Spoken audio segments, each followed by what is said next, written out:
Question number 78। इस question number 78 में given है how many chiral compounds are possible on monochlorination of two methyl butane. Two methyl butane, it is the structure of two methyl butane.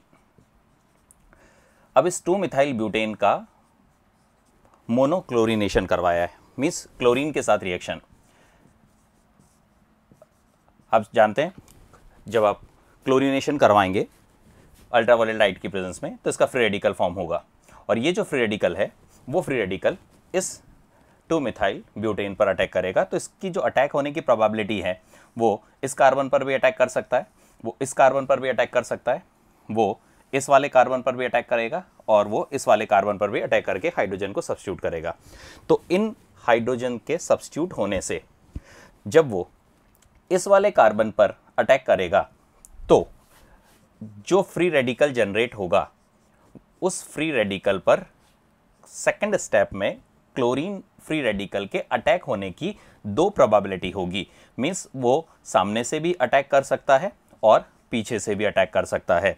तो एक compound तो ये बनेगा और दूसरा इसका एनेंशियोमर बनेगा, और वो जो एनेंशियोमर होगा वो ये होगा। तो ये दोनों ही कंपाउंड अलग अलग हो गए। तो 2 कंपाउंड तो ये हो गए। फिर जब फ्री रेडिकल इस वाले कार्बन पर अटैक करेगा तो यहां से हाइड्रोजन जब सब्स्टिट्यूट होगा तो ये कंपाउंड बना, और इस कंपाउंड में भी यदि हम देखें तो ये जो अब बीच वाला कार्बन है वो कायरल सेंटर बन गया।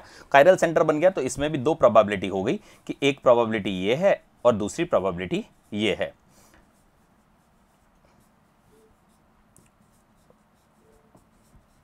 ओवरऑल मिलाकर टोटल 4 इसमें 2 एनेंशियोमेरिक पेयर या 4 प्रोडक्ट, कायरल प्रोडक्ट पूछा उसने। देखिए टोटल प्रोडक्ट कहता तो 6 बनते, लेकिन वो कह रहा है कायरल प्रोडक्ट, तो ये 4 कायरल प्रोडक्ट बनेंगे। तो आंसर इसका हो जाएगा 4th।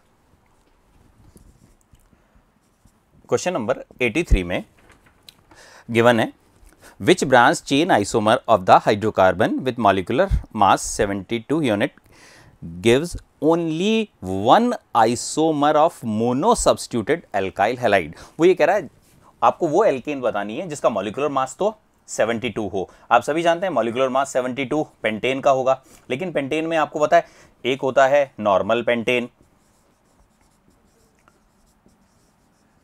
एक होता है आइसोपेंटेन,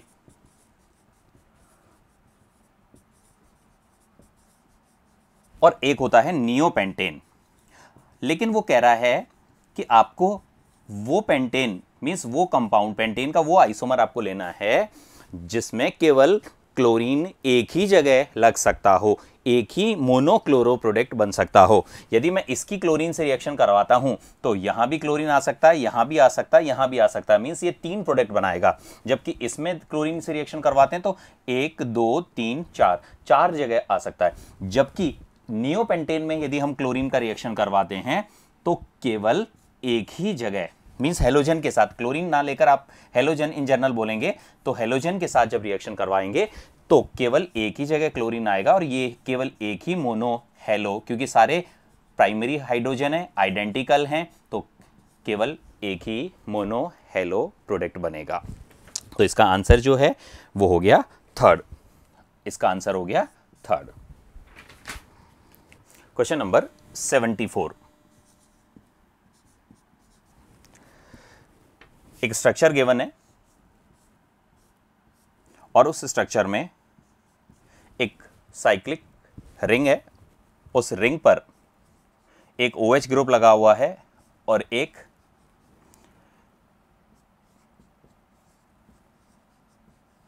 फंक्शन ग्रुप वाली कार्बन चेन भी लगी है। अब वो कह रहा है कि इस कंपाउंड को दूसरे कंपाउंड जो कि गिवन है इसमें कन्वर्ट करने के लिए बेस्ट रिएजेंट कौन सा यूज किया जाएगा। बेस्ट रिएजेंट कौन सा यूज किया जाएगा, इसमें गौर से देखिए आप स्ट्रक्चर में क्या चेंज हो रहा है। केवल स्ट्रक्चर में CO ग्रुप CH2 ग्रुप में कन्वर्ट हो रहा है, तो हमें ऐसा रिड्यूसिंग एजेंट लेना है जो CO ग्रुप को CH2 में कन्वर्ट करे। फॉर एग्जाम्पल, जो फर्स्ट एग्जाम्पल है NaBH4, आप जानते हैं NaBH4 CO ग्रुप को CH2 में CHOH में कन्वर्ट करेगा, एल्कोहल में कन्वर्ट करेगा, तो ये आंसर नहीं हो सकता। सेकेंड, NH2NH2OH, आप जानते हैं हाइड्रोजीन का जो अल्कलाइन सॉल्यूशन है, वोल्फ-किर्चनर रिडक्शन, ये ऐसा रिड्यूसिंग एजेंट होता है जो CO ग्रुप को CH2 में कन्वर्ट करता है और ये OH और डबल बॉन्ड पर अफेक्ट नहीं डालता है। इसका मतलब आंसर ये होगा, लेकिन फिर भी हम सेकंड, थर्ड और फोर्थ ऑप्शन को भी देखें। थर्ड और फोर्थ ऑप्शन को यदि देखते हैं तो उसमें जो जिंक अमलगम HCl गिवन है, तो जिंक अमलगम HCl आप जानते हैं CO ग्रुप को तो CH2 में कन्वर्ट कर देगा, लेकिन वो साथ में OH पे भी अफेक्ट डालेगा और HCl का जो Cl है और H है वो डबल बॉन्ड पर भी अटैक करेगा। इसका मतलब डबल बॉन्ड प्रिजर्व नहीं रहेगा जैसा कि इसमें गिवन है, तो इसका मतलब ये भी नहीं होगा। और सोडियम और लिक्विड अमोनिया हो नहीं सकता क्योंकि वो OH पर या CO ग्रुप को CH2 में कन्वर्ट नहीं कर पाएगा। तो इसका जो करेक्ट आंसर हो गया वो हो गया, करेक्ट आंसर हुआ second, alkaline solution of hydrazine. Means यहां जो आंसर आ जाएगा वो हो जाएगा NH2OH माइनस। तो ये बहुत अच्छा क्वेश्चन था ये,